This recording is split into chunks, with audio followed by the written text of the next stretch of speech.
Jerusalem, a historical journey through archaeology and art. Jerusalem, a mosaic of different peoples, faiths and nationalities. Nevertheless, despite this diversity, under the sovereignty of Israel, Jerusalem is a city that works. But has it always been this way?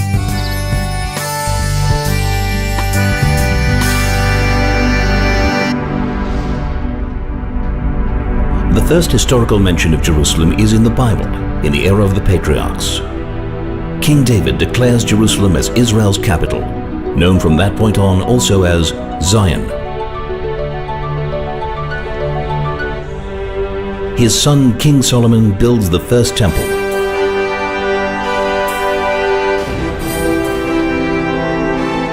But the temple is destroyed by the Babylonians, and the Jews are exiled. King Cyrus's declaration enables the Jews to return and rebuild the temple.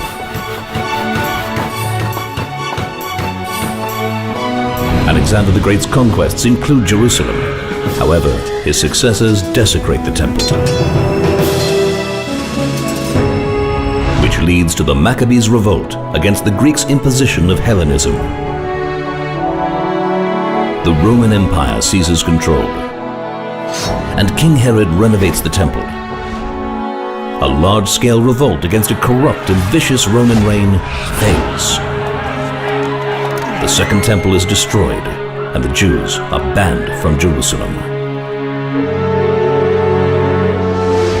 60 years pass, and Bar Kokhba leads another revolt for the freedom of Jerusalem. But it fails after 3 years of battle. Jews are banned from the city, renamed by the Romans Aelia Capitolina, in order to eradicate its Jewish heritage. Roman Emperor Constantine converts to Christianity and reinforces the ban on Jews entering Jerusalem. A new religion, Islam, sweeps through the Middle East. Non-Muslims are declared second-class citizens. Crusaders conquer Jerusalem in a bloodbath of Jews and Muslims. 2,000 Jews are burnt alive in the main synagogue, and the city is depopulated of its previous inhabitants. The first organized mass Jewish return arrives from France and England.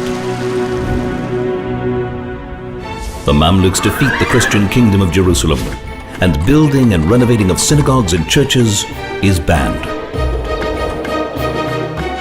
The great Mishnai commentator Rabbi Ovadia of Bartanura settles in Jerusalem. The Ottoman Empire takes over, imposing restrictions on Jews and Christians, and Sultan Suleiman rebuilds the walls.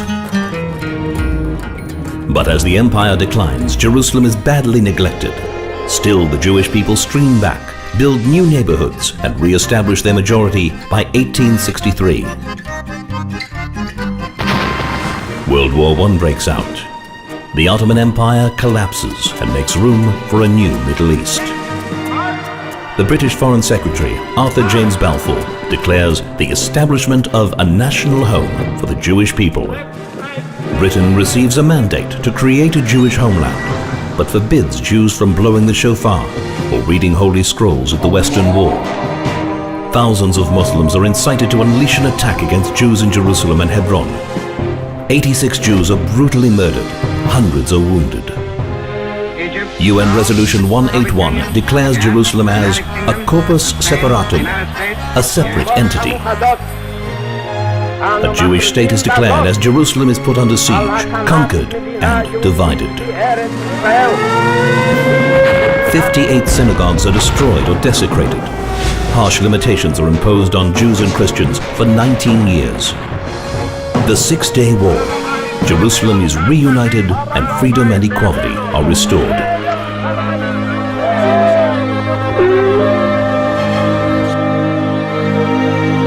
Throughout history, only Israel has protected the freedom of all peoples and faiths in Jerusalem.